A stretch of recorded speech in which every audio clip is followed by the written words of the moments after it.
And welcome back to our second segment on this week's episode of Inside the Glass. We'll be joined by Phantoms head coach Brad Patterson in just a moment. But first, we would like to thank our sponsors. Looking for a great hangout spot? Stop by Quaker Steak Lube during happy hour for great drink specials and half-off appetizers, Monday through Friday, 4:30 to 6:30 p.m. And on game days, gather your team and head over to the Lube, where the action is always on and we're serving up Best Wings USA, half-pound steak burgers, and much more. Quaker Steak Lube. Heck yeah, we're open. And we're back. All right, so we are joined by Phantoms head coach Brad Patterson. Brad, welcome back to the program. Pleasure to be here. Thanks for having me, Matt. How was practice today? How's the team? It was good. It was good. Got on a little bit earlier, off a little bit earlier. Some of the high school guys are on spring break. So got out there, had some energy, and got what we need to work on, and got through it, and look forward to tomorrow. And I know the guys are ramped up for Friday. Thoughts on last weekend's game, the final thoughts about that weekend in Chicago? Well, we looked at it. We talked about it on Monday when we got back as a group, and kind of said, hey, we need to check it, put it in the past, and there's a couple of things that obviously we need to improve on.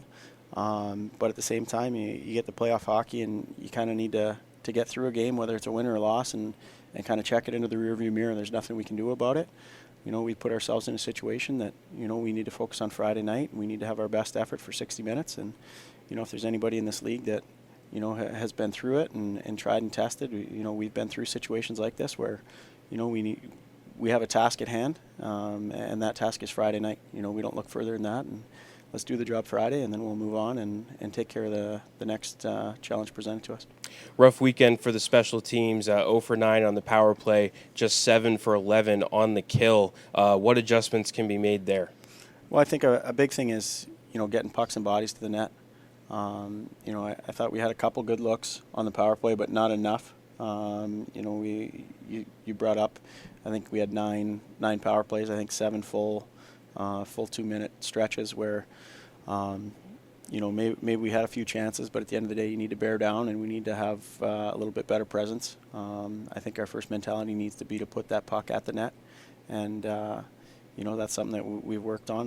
The coaches work a ton on that with the guys, and we did it again today.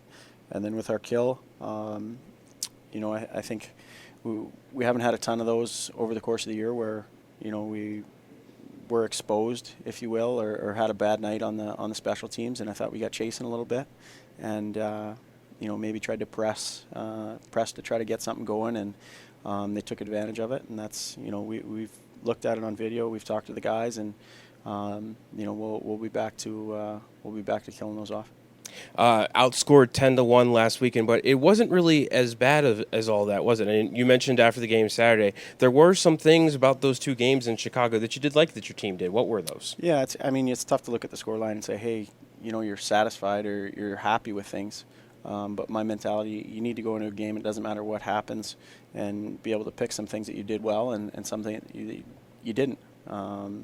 And you look at Saturday night, and the scoreline does no indication on, there's a few things. I thought we had a ton of in zone time over stretches where we were good on the forecheck, and would get sustained pressure, but maybe not those second and third looks. We were recovering pucks, but not enough sustained pressure where it was a threat to score. And you always want to get the easy attacks and the easy chances. And that's natural for a hockey player. You want time and space, but it's limited at this level and at this time of the year.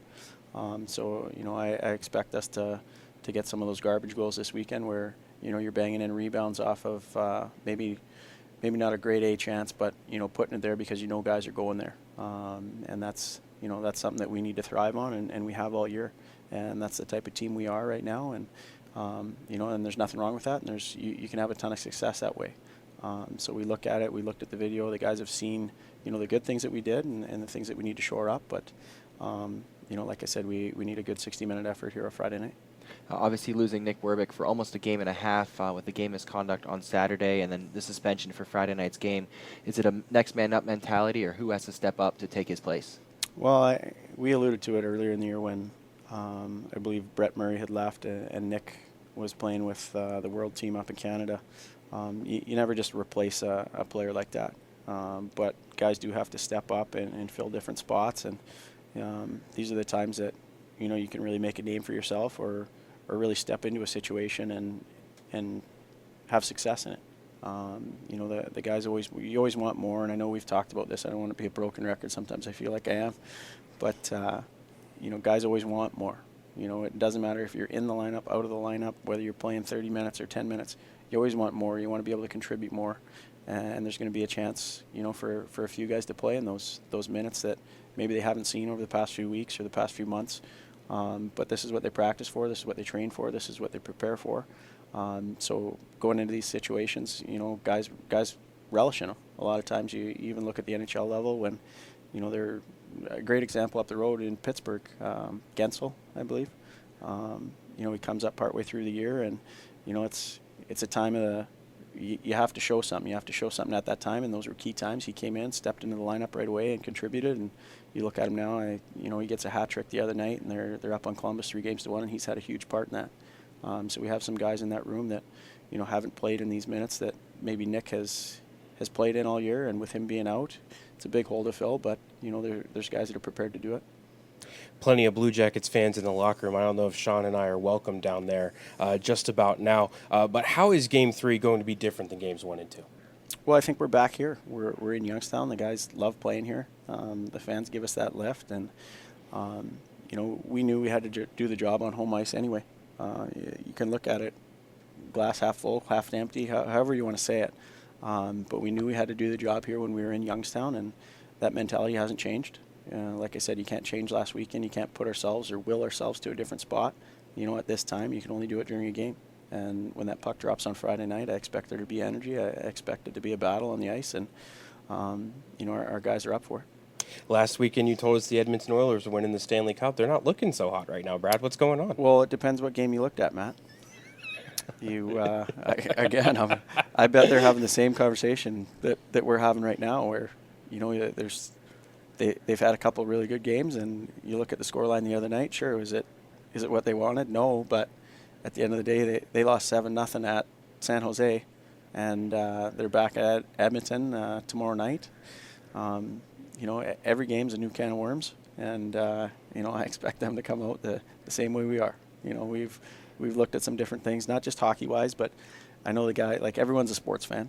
And I've been asked the question probably too many times to name this week, geez, like this, you're in a tough spot. Like, do you think it's doable? Well, if you look at it in the big picture, yeah, it is a tough spot. If you look at it, okay, we have a game in front of us. You got to win that game. You got to come out and give your best. And, you worry about what happens after that. But you want to have that worry of what's going to happen Saturday night. What are you going to do Saturday night that's going to be different than Friday?